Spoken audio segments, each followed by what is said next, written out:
Hola, bienvenidos a Por Más.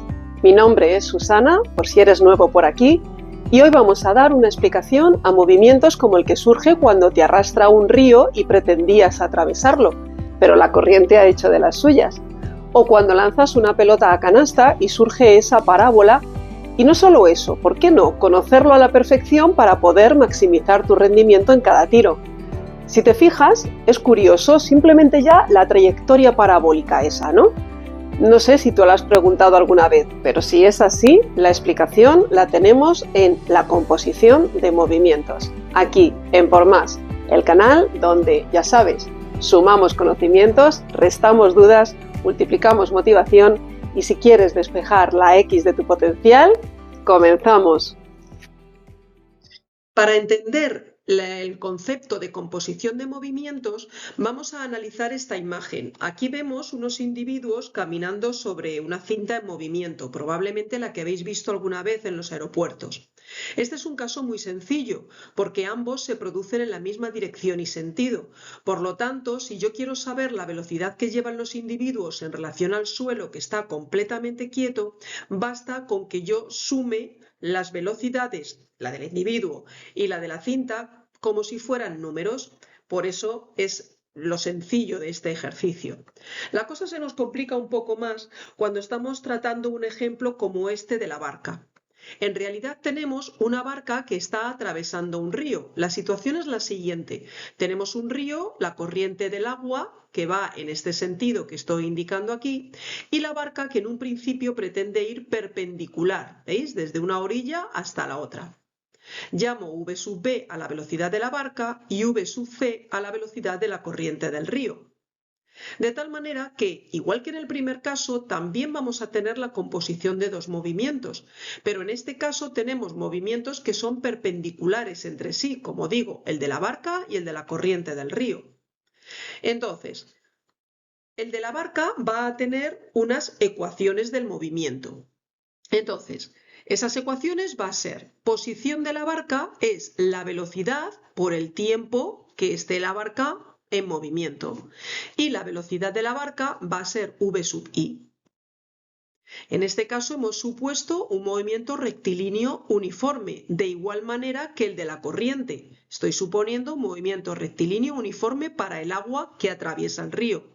Es una suposición, obviamente. En este caso, las ecuaciones del movimiento de la corriente es posición igual a velocidad por tiempo, y la velocidad de la corriente es v sub x, como vemos, se desarrolla en el sentido de las x positivas. Como se nos complican ya un poquito los movimientos que vamos a ver, os he colocado aquí las ecuaciones básicas de la cinemática. El movimiento que vamos a estudiar ahora es el tiro horizontal. Vemos una lanzadora de flechas y la flecha sale con una velocidad inicial en el sentido del eje X, y en el sentido negativo del eje Y actúa la gravedad. De tal manera que, obviamente, la flecha sabemos que va a salir según el eje X, pero luego va a hacer como una especie de parábola a causa del efecto de esta gravedad. La explicación va a ser las ecuaciones del movimiento. Según el eje X, la flecha va a tener un movimiento uniforme. Y vamos a tener que, siguiendo estas fórmulas, donde llamamos E va a ser X. La X, la posición en el eje X de donde va a salir la flecha, X sub 0, más Vx, que es la velocidad en el movimiento, por el tiempo me va a dar la posición de la flecha en cualquier tiempo que yo sustituya aquí. En cuanto a la velocidad, vamos a tener que la v sub x va a ser todo el rato la misma velocidad inicial que imprimió a la flecha, porque estamos diciendo que según el eje X no le imprimimos ninguna aceleración a esa flecha. Sin embargo, en el eje Y vamos a tener una aceleración, que es la de la gravedad. Por lo tanto, las ecuaciones del movimiento van a ser las correspondientes a un movimiento uniformemente acelerado. Tenemos posición igual a posición inicial más un medio de la aceleración por el tiempo al cuadrado. Vemos que nos falta este término v sub 0t, ¿Por qué? Porque la velocidad inicial no tenía sentido y, tenía sentido x, que es la que hemos contemplado aquí. Lo mismo ocurre para v sub i. Ponemos que es aceleración por tiempo. No ponemos ninguna v sub 0 por el mismo motivo. Otro tipo de movimiento, digamos que se estudia componiendo dos movimientos, es el tiro oblicuo. Tenemos aquí un jugador que lanza una pelota y esa pelota sigue esta trayectoria parabólica. El lanzamiento del balón lo realiza con una velocidad v sub 0 que veis aquí dibujada. Esa velocidad v sub 0 va a tener dos componentes, v sub 0x y v sub 0y, que en el diagrama las podéis contemplar aquí, v sub 0y y v sub 0x. La v sub 0x forma un ángulo de alfa grados con v sub 0. Y también sobre el balón va a actuar la gravedad. Entonces, en el eje X vamos a tener un movimiento uniforme. Tenemos velocidad, en el eje X es la velocidad inicial, pero la componente X, lo que corresponde al eje X solamente de esta velocidad que le imprimió. Esa velocidad en el eje X es v sub 0 coseno de alfa, que es el ángulo del que hablamos antes. En cuanto a la posición, va a ser igual a la posición inicial más la velocidad en el eje X, que es posición inicial más v sub 0 coseno de alfa por t. Aquí me falta una t, se ha dicho de paso. Después, en el eje Y, vamos a tener un movimiento uniformemente acelerado. ¿Por qué? Porque actúa la aceleración y la aceleración que actúa aquí es la de la gravedad. Por lo tanto, vamos a tener velocidad en el eje Y, es la velocidad inicial en el eje Y, que es v sub 0 seno de alfa. ¿Qué pasa con las posiciones? Pues la posición de la pelota, o sea, la altura, va a ser la altura inicial más v sub 0 y t, siguiendo esta expresión, más un medio de gt cuadrado. Aquí pongo un negativo porque la g aquí, cuando sustituya, voy a poner 9,8 o 10. Entonces, si pongo el 9,8 ya tengo que tener aquí el negativo. Si hago como aquí, que lo he puesto positivo, cuando sustituya la g tengo que contemplar aquí que g es menos 9,8. O sea que o lo pongo explícitamente como aquí, o si lo pongo en positivo después lo tengo que tener en cuenta. Entonces en ambos casos está bien, pero claro, sabiendo lo que tengo que sustituir. Y entonces veis que v sub 0y lo sustituyo por v sub 0 seno de alfa menos un medio de gt cuadrado que lo copio. Y estas serían las ecuaciones del movimiento del balón que es lanzado pues, por este deportista. Vamos a ver ejemplos o ejercicios concretos que nos pueden poner. En este caso tenemos el caso del cruce de un río. Una barca cruza un río con una velocidad de 0,5 metros por segundo, formando un ángulo de 45 grados con la orilla. Si la corriente del río tiene una velocidad de 3 metros por segundo y la anchura del río es 100 metros, nos pide que calculemos el punto de llegada de la barca. Tenemos aquí el río, 100 metros de ancho. Tenemos eje X, eje Y midiendo las posiciones y el origen lo tenemos aquí en una orilla de donde sale la barca. En cuanto a las velocidades, tenemos lo siguiente. Por un lado tenemos la velocidad del río, la de la corriente del río, y por otro lado nos dice la velocidad de la barca, que forma un ángulo de 45 grados con la orilla. Entonces, por ese motivo, v sub b, la velocidad de la barca, tiene una componente x y una componente y, como vemos aquí. Entonces, la componente x es la velocidad de la barca por el coseno de 45, que con números nos da 0,35 metros por segundo, y la componente y va a ser v sub b por el seno de 45, que de igual manera es con números 0,35 metros por segundo. Ahora, ¿cuáles van a ser las ecuaciones del movimiento? Teniendo en cuenta las ecuaciones de la cinemática básicas, vamos a ir sustituyendo. En cuanto a x, ¿qué tendremos? Posición igual a posición inicial más la velocidad x por el tiempo. ¿Cuál es la velocidad x? La velocidad x es la componente x de la barca más la velocidad de la corriente. Por eso ponemos 0,35, que es este 0,35, más 3, que es la de la corriente, por el tiempo. ¿Qué ocurre en el eje Y? En el eje Y vamos a tener la posición igual a posición inicial más la velocidad Y por el tiempo, pero en la velocidad Y solamente es la de la barca, por eso ponemos 0,35t. Cuando la barca llegue a la orilla, el valor de I va a ser 100. Por lo tanto, en la ecuación de movimiento del eje Y sustituimos la I por 100 y sacamos que a los 282 segundos la barca va a llegar a la otra orilla. Como me pide el punto de llegada, me falta saber cuánto vale X. Entonces, con este tiempo me voy a la ecuación de movimiento de X, que es esta de aquí, y sustituyo en tiempo los 282 segundos. Y cuando lo sustituyo, me da que ha recorrido en el eje X 945 metros. Luego, entonces, ¿cómo lo interpretamos esto? Que a la llegada a la otra orilla de la barca va a estar, según el eje X, en el 945 metros respecto de este punto. O sea que se habrá desplazado aquí 945 metros. Y en el eje Y, obviamente, 100. Por lo tanto, tendremos que estará por aquí, según el sistema de referencia que hemos tomado, que es el que os estoy indicando.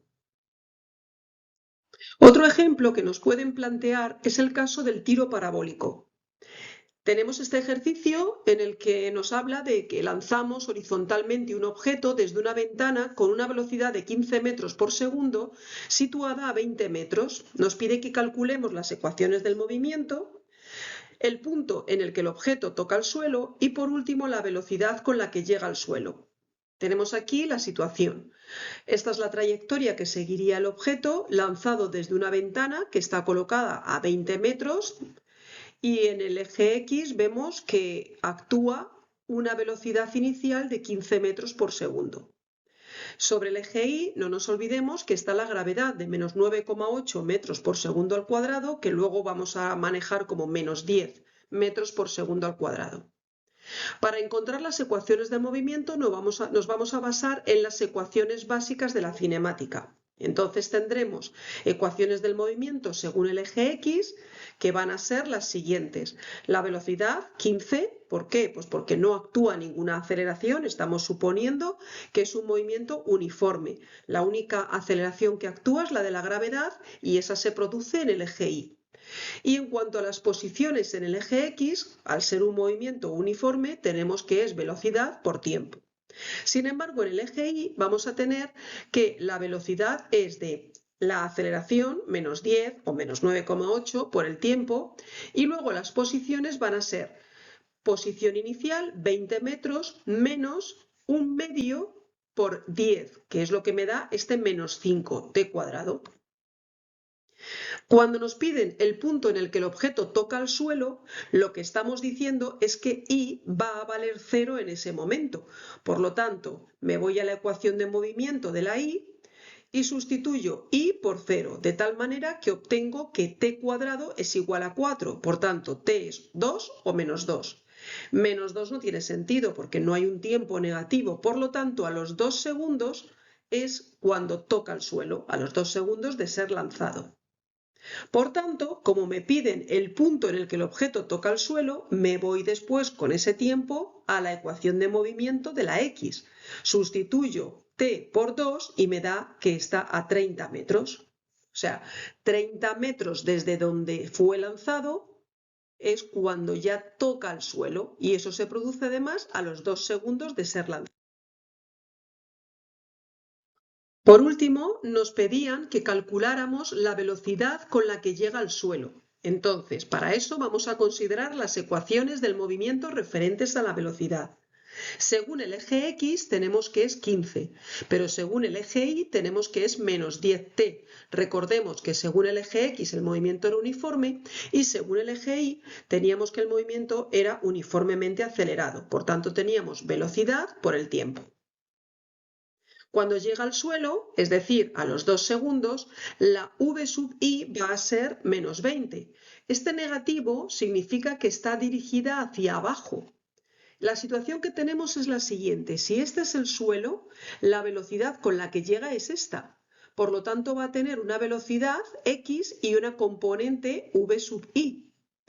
Por tanto, ¿cuál será esa velocidad? Pues por Pitágoras tendremos que es 15 al cuadrado más menos 20 al cuadrado. Por lo tanto, será 25 metros por segundo llevará cuando llegue al suelo. Por último, vamos a estudiar quizás el ejemplo más complicado, que es el caso del tiro parabólico. Tenemos que un balón se lanza con una velocidad de 15 metros por segundo, formando un ángulo de 30 grados con la horizontal, desde una ventana que está situada a 12 metros del suelo. Nos piden que calculemos las ecuaciones que determinan el movimiento del balón, pero teniendo en cuenta que podemos tomar como origen el de coordenadas o el lugar de lanzamiento. Entonces tenemos que diferenciar ambos casos. Después nos dicen que calculemos el tiempo que tarda en chocar contra el suelo, el tiempo que tardará en pasar por el balcón que está situado a 2 metros por encima del lugar de lanzamiento. Y por último nos piden la altura máxima alcanzada. Entonces, lo primero es realizar un diagrama y después ya empezamos a operar. Vamos a la siguiente diapositiva. Aquí vemos entonces el diagrama. Tenemos un sistema de coordenadas con el eje X, el eje Y, que nos marca, el eje Y nos marca la altura que sigue el balón y el eje X la distancia respecto a la ventana de donde es lanzado, con una velocidad inicial de 15 metros por segundo que tiene una componente X y una componente Y. La componente X con respecto a v sub 0 forman un ángulo alfa de 30 grados y vamos a tomar como origen el punto O que está aquí en el centro del sistema de referencia y las ecuaciones del movimiento que nos están pidiendo las vamos a formar a continuación. La posición inicial en las X es 0, pero en las Y es 12, porque desde donde sale el balón a donde estoy tomando el origen hay 12 metros en las Y. Por lo tanto, eso va a influir en nuestras ecuaciones del movimiento.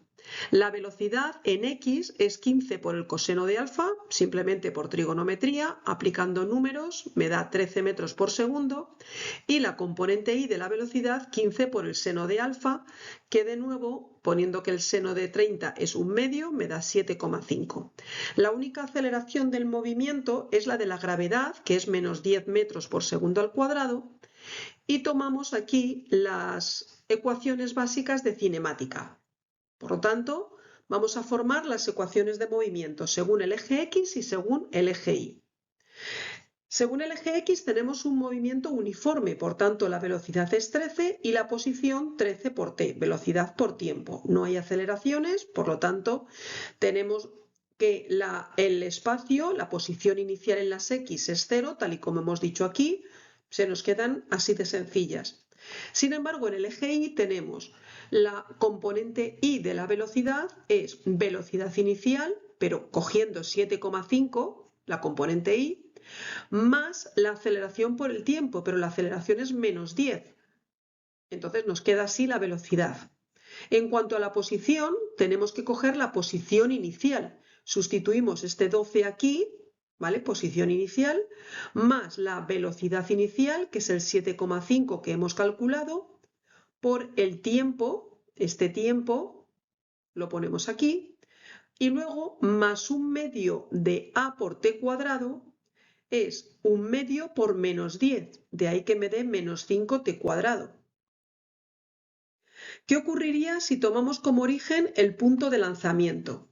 Pues las ecuaciones del movimiento las vamos a diferenciar también en eje X y eje Y, pero hay que hacer una salvedad, y es que si partimos de aquí y tomamos el origen también aquí, el balón va a partir de una posición inicial X e Y 0, 0, no como antes, que empezábamos a medir desde aquí.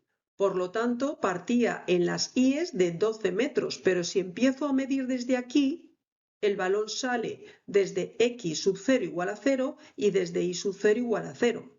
Por lo tanto, Las ecuaciones de movimiento en el eje X van a ser v sub x igual a 13, igual que aquí, y la posición 13t igual que ahí arriba.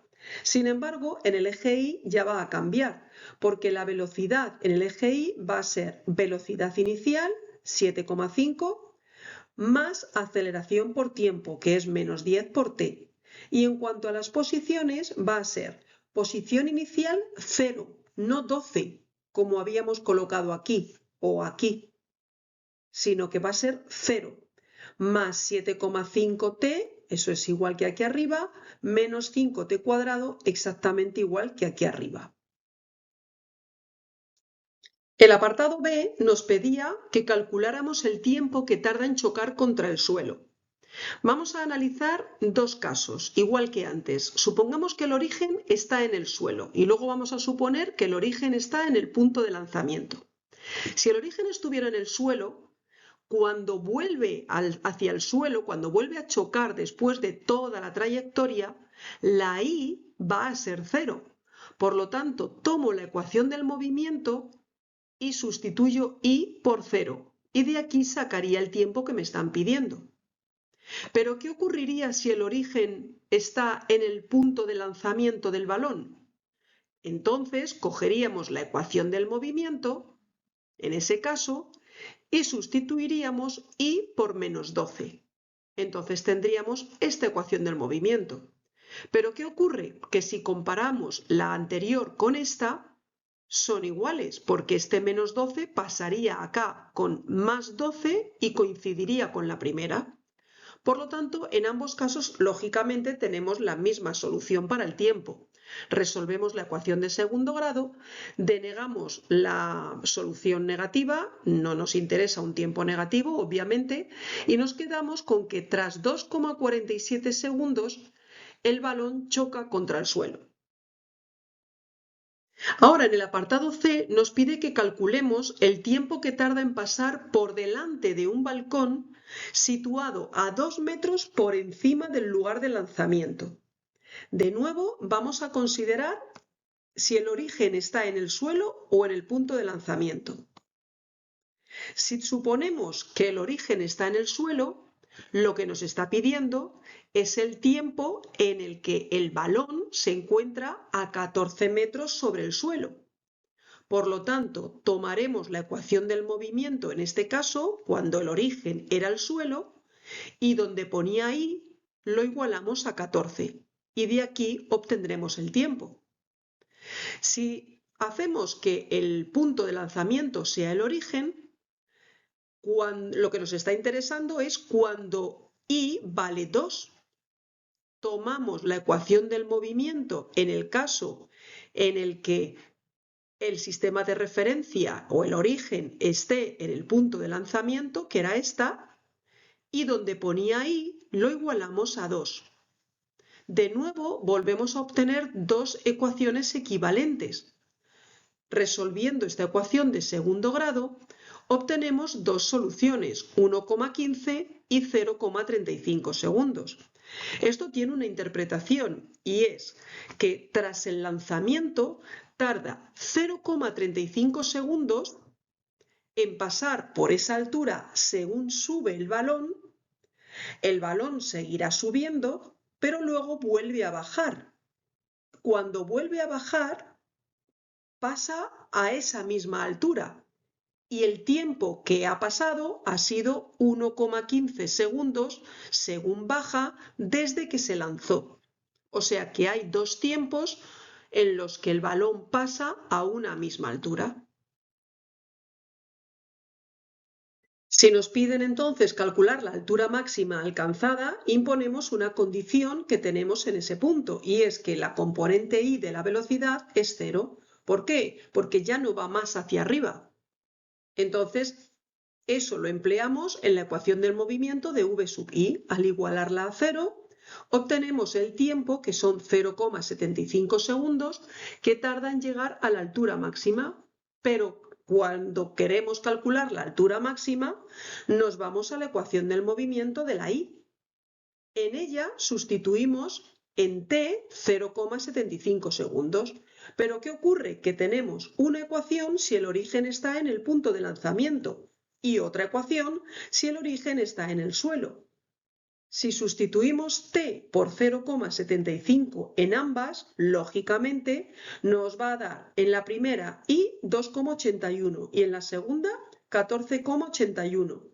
Tenemos dos resultados, pero tenemos una sola interpretación y es: la altura máxima se encontrará a 2,81 metros respecto al punto de lanzamiento y a 14,81 metros respecto al suelo. Por lo tanto, tened cuidado después de un examen comparar resultados, porque dos, que lo habéis hecho con distinta ecuación, aparentemente son distintos, pero los dos los tendréis bien. Espero que estos ejemplos, acompañados de un poquito de teoría, te hayan ayudado a explicar ciertos movimientos. Si tienes alguna duda, escríbemela en comentarios y si te ha gustado, no olvides darle un like. Y suscríbete al canal para seguir explorando juntos lo increíble que es entender cómo funciona el mundo. Muchas gracias por darme la oportunidad de poder explicártelo.